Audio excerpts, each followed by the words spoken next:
Dear Professor Chen, Chairman Yung, all the honorable guest speakers, and the distinguished guests, it's a real pleasure to share with you from a capital market participant's perspective in terms of how the renminbi globalization, as well as the opening of China market sort of affects us on the ground. So this is the presentation. So my team put together. So that includes inputs from our wealth management colleagues, from equities, and also fixed income.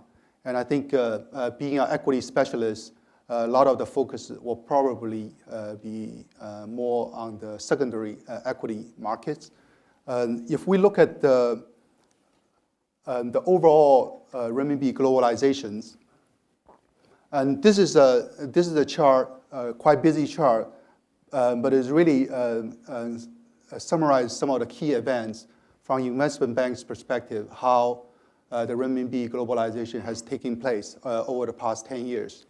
If we go back, QFII actually, the rule was set up back at the end of 2002, and the actual first batch of QFII participants was actually granted in the middle of 2003. So back then, the overall total quota granted was only $4 billion US dollars.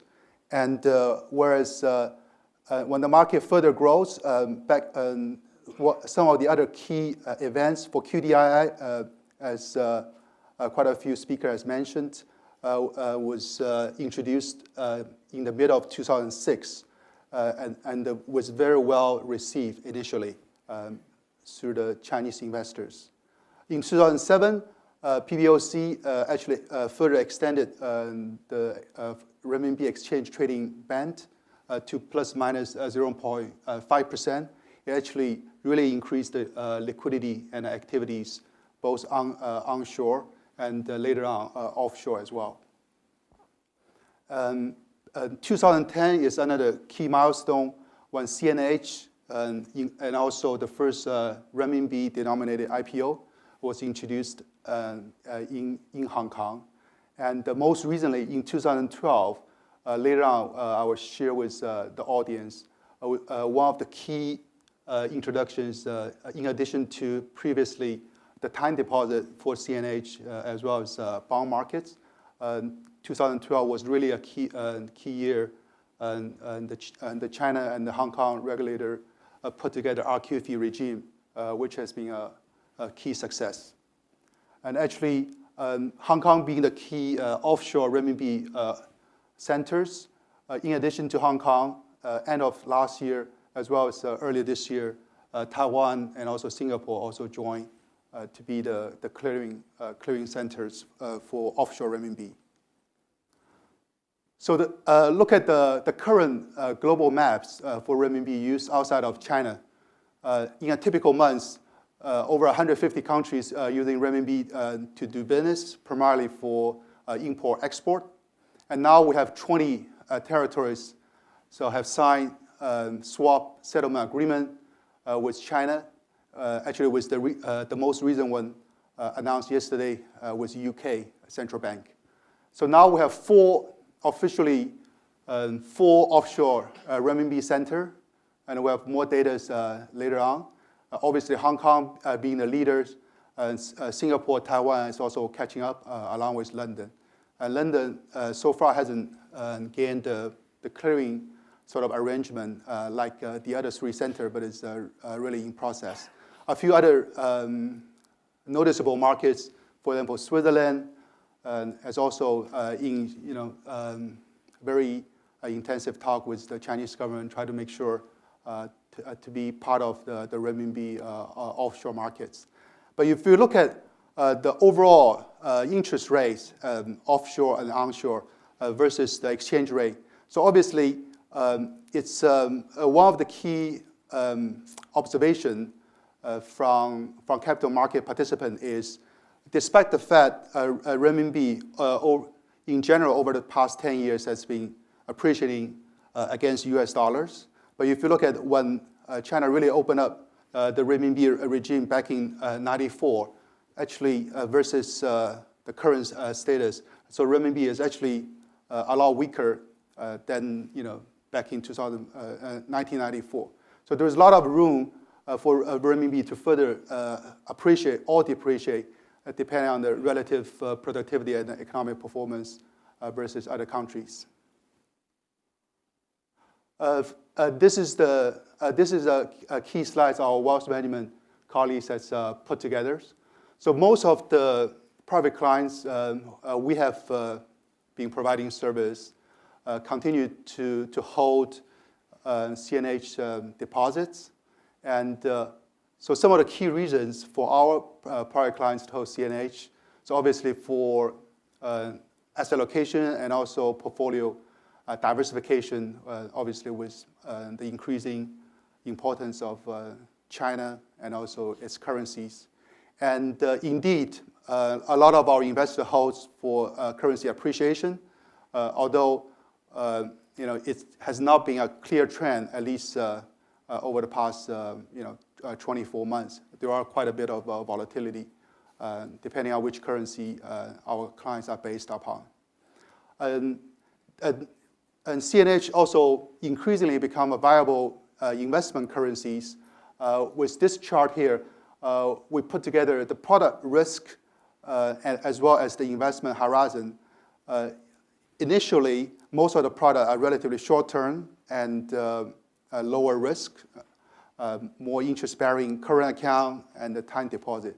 And over time, as Professor Chen mentioned, actually over the past 2 years, a lot more diversified product, including FX, renminbi hedged investment fund, mutual funds, and then most recently RQF funds, and also RQF ETFs, the discussion of RQF LP, and a suite of structured product provides viable investment alternative for investor to look at, and then also not only holding the currency, but also achieve yield enhancement.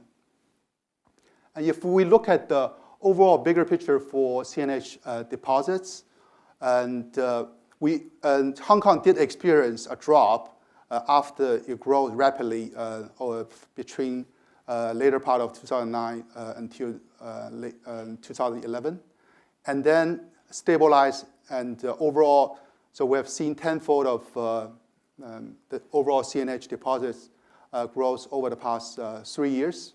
So the current, I think, data from HKMA back in February is about 650 billion. So that's held in time deposit form or current account form in Hong Kong. But in addition to that, a more diversified sort of markets and the form of CNH has been in place. So for example, the overall CDs and the CNH bonds, both corporate and the government, the data shows by the end of 2012, the total outstanding is 350 billion, and this number continues to grow year to date.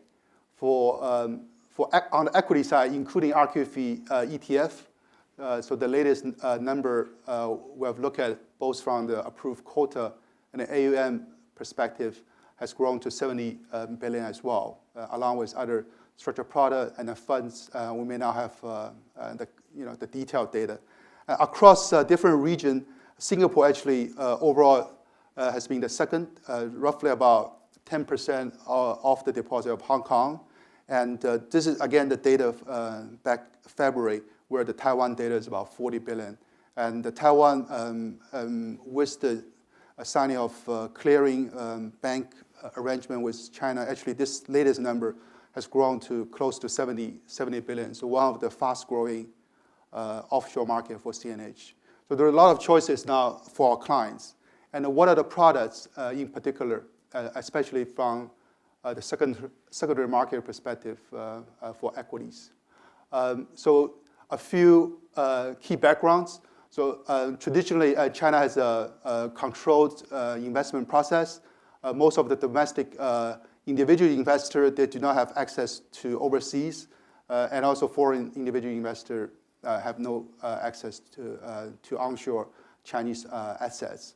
And with the introduction of QFII and the QDII back in 2003 and 2006, so foreign institutional investors first allowed to invest onshore equity and also other exchange-traded fixed income market. And following that, domestic institutional investor allowed to invest overseas.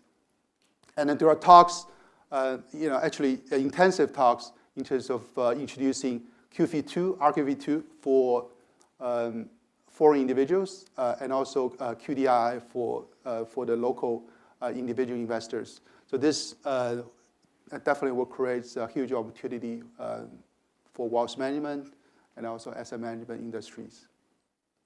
Some of the other analysis to share with the audience, which the underlying theme, if I may to draw, is it definitely creates a huge opportunity for institutional investors.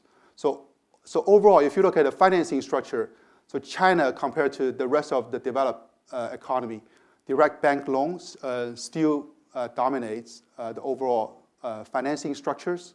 And if you look at the fund, domestic China mutual fund investors profile, again, individual investor account for the majority, close to 60%, versus the institutional investors.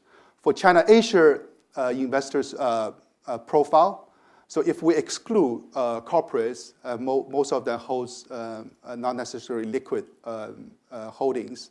So individual accounts account for 62%, followed by mutual fund industry 18%, insurance company 10%, and QFII is only 3%. So overall, it's a very sort of debt-oriented capital markets locally, and also retail has been a key sort of investment breakdown in terms of local investment. With China continue to grow, and it definitely demands more institutional type of money managers for the market. This is just another angle to look at. So overall, for example, we pick some of the sort of interesting and the key macro data. So for example, China's mutual fund industry's NAV over GDP is only 4.65% versus the global industry norm, about 35%. So that creates $2.5 trillion US dollar growth potential. So which participant can grab? Would that be QFII? Would that be local mutual fund institution or other institutional managers? It's really up to the market to really compete and decide. And also, if you look at the overall mutual fund in China's NAV versus overall China market cap, it's also a lot smaller versus sort of international average. Again, creates more room for institutional money to grow and grasp. So this is the data actually as of yesterday, Bloomberg's data. Again, this also the underlying thing is how with the growth of QFII as well as RQFII, has the foreign participation already sort of oversupplied? The answer is no. If we look at China, the overall onshore market cap is about 3 trillion. So that excluded actually some of the ETF or double counting. So it's quite a conservative and actual number. So that versus, for example, Japan 4 and the US about 18 trillion. And so after the growth, and especially as I mentioned, the fast growth of last year, where do we stand for QFII and RQFII participation into the China equity market?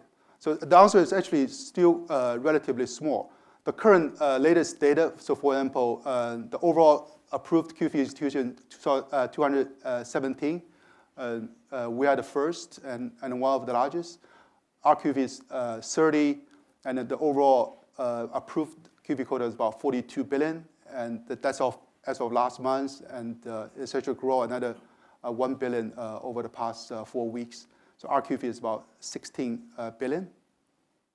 And if you look at the growth versus the percentage of China equity markets, you see a big hockey stick. So that shows last year, 2012, the overall quota increased almost actually a little bit more than the overall previous 9 years combined. So it increased by 26 billion. And then the growth continues year to date. The first half, another 12.5 billion quota was approved. But if you look at the percentage of the China, so the overall quota versus, we use the example of FTSE A50's market cap. Although the growth is there, but overall it still accounts for only 1.7%. So if you look at other countries, for example, in Asia, Korea, Taiwan, or Thailand, the overall average participation for international investors into the local equity and bond market averaged between 10 to 30%.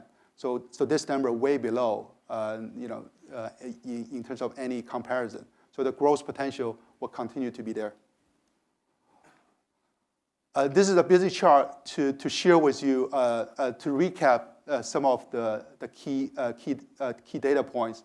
So as Professor Chen mentioned, 1993 defines the first H-share listing. So over the past 20 years, for example, QFII grow from initial quota of 4 billion to end of last year 37, and most recently 43 billion. And for QDII was originally introduced in 2006 with initial quota of only 14.7 billion. As of end of last year, the overall approved quota grew to 86 billion. And among all the activities, and last but not the least, for RQFII, the first RQFII was listed only in July the 17th last year, and its growth, for example, the largest RQFII managed by CSOP now at the peak of in May, so the AUM has grown 4 times to $3 billion US dollars. So overall, the quota now has grown from initially only 20 billion renminbi to now close to 70 billion. So it's about 11 billion US dollars. So along the way, if I may, just to share some of the where we stand as a broker and as the banker and also advisor. So UBS, we were the first QFII into China and remain the largest. So our quota, obviously, nominally is 790 million. And as of the current value of in terms of the AUM, we're actually well over 3 billion US dollars. So half of them are managed from our clients globally. And we have also established our onshore brokerage has been the leader in terms of execution and also advisory. We also provides the full spectrum of FX rates products, and most recently our Beijing WFOB has obtained QDII license with quota approved of 30 million. So UBS also run a multi-platform. So besides our UBS AG, which is the main platform for investment bank, so our global asset management also obtained 2 QFIIs in 2006 and 2013. And our JV and also our global asset management is in the process of getting RQFII status as well. This, again, a busy chart. I think the key part to share with you is the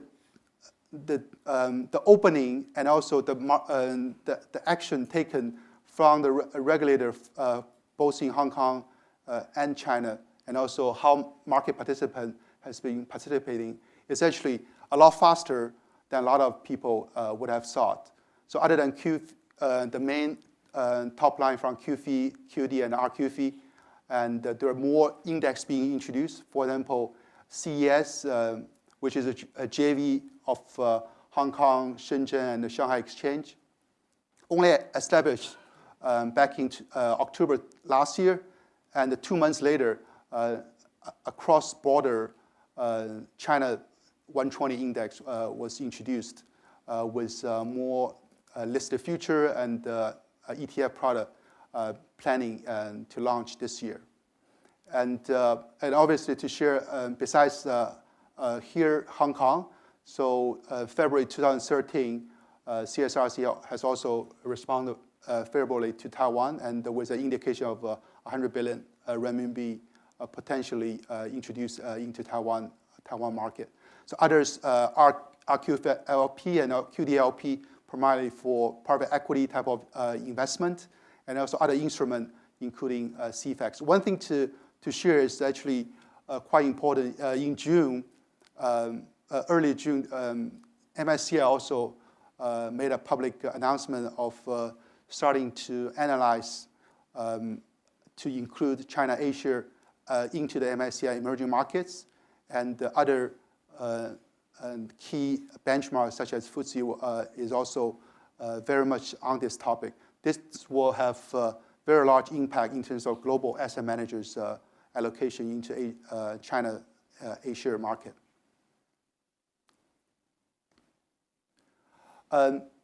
Besides QFII, so QD is just slightly different pictures. Although the overall quota approved is close to 86 billion across 112 licensed sort of a QD status. Actually, the AUM or invested amount is less than 1/3. We couldn't get the exact data because of the availability.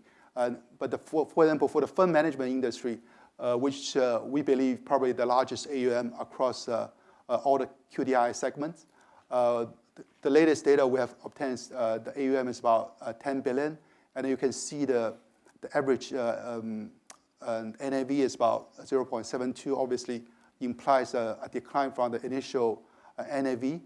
And also for the security side, the NAV is also below par at 0.8.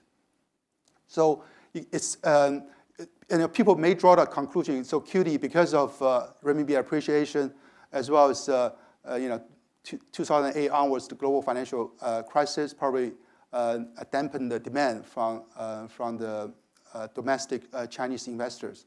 But actually, from the data we have gathered, actually to the contrary, both the private sector and also public sector, especially for the institutions like insurance company, they are carefully studying QDI and overseas investments, and probably we can get in a little bit deeper during the panel discussion on this part. So one of the key relaxation for the QD happened in October or second half of last year. So previously, the QDI institution have very limited investable asset class.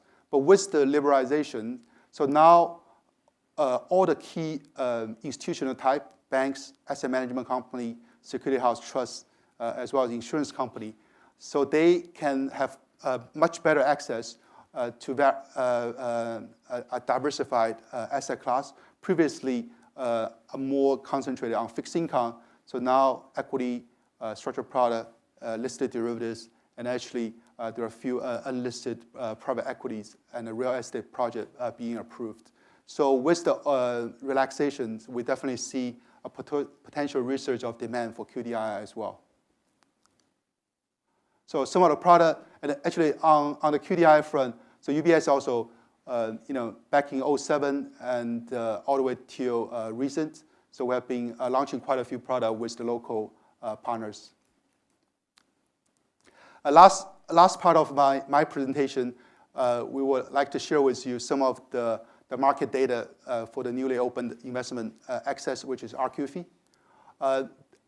So this is a chart particularly relates to QFII and RQFII since 2012. As you can see, only across the past 11 months, there are very critical new regulations being relaxed. And so for example, in January this year, first batch of QFII, so now approved to trade index future. So it may seems trivial, but it increased in terms of QFII's risk management and the hedging capability, by many times. So this is, again, we have lobbied for as QFII for years, and then finally this was introduced early part of this year. And overall, the quota has, for RQFII, for example, was initially introduced in April 2012 with only 20 billion renminbi, and then was increased to 70. And by the end of last year, the overall RQFII quota was increased from 70 to $270 billion. And this is just some of the comparison in terms of QFII requirement. So the underlying thing is a lot more relaxed. More people, institutions globally now can apply for QFII status. And we have seen a lot of our clients previously using our QFII capacity, so now apply independently for the QFII status. The last two slides to share with you, some of the the new products happening right now here in Hong Kong, and so over the past between July to October, 4 of the new RQFII ETF was introduced and listed, and starting from July the 17th and August and also October. Now, if you look at the overall quota approved, collectively, this 4 RQFII ETF have the combined quota of $10 billion US, roughly 60 billion renminbi being approved, and in terms of AUM, all of them collectively has grown 4 times versus their listing days. So overall, despite the last month we have seen a major correction of China-Asia market, the 4 RQFII ETF and the AUM combined is 29 billion. So using that as a comparison of other comparable Asia ETF, so for example, BlackRock or BOCI's Prudential's ETF, it took them more than 10 years to grow in terms of similar sort of AUM and the liquidities, where and this 4 ETF noticeably 2A, 2 and also 3 and AA. So it took them only less than a year to grow to the size of. So that really shows solid demand globally, both from retail and institutional investors. So last slides, just to share it. So RQFII, in our view, as a market participant, has been a huge success, but it's not always a smooth growth. If you look at this chart, so this shows how Asia performed versus the AUM of the ETF, and so for example, 301AA, the first listed, touched the sort of the peak by the end of last year, and with the market corrects, also AUM drops, and obviously most recently since May with the major correction of China equity market, so the AUM also dropped quite significantly. On the other hand, it tracks the index a lot better than some of the predecessors, and also turnover has been very consistent. So if you look at the leader of RQFII ETF, it shows similar patterns. Although AUM hit the peak in May and it sort of tape off, but still it holds up very well, and it still remain above $2 billion US in terms of AUM. And so this is a more premium discount chart. As you can see, when China market become hot, so for example, in the last quarter of 2012, it does shows some small premiums, which reflects the demand and the supply. But overall, the index and the ETF sort of tracks each other quite well, and was most recently really tracks neck to neck between the NAV and also the index performance. And again, in terms of the turnover, which shows how market receives, the overall collectively, the RQFII ETF now trades about $200 million US dollars per day. And also we have over 200 warrants and a CBBC as a secondary derivatives product being launched linked to those RQFI ETFs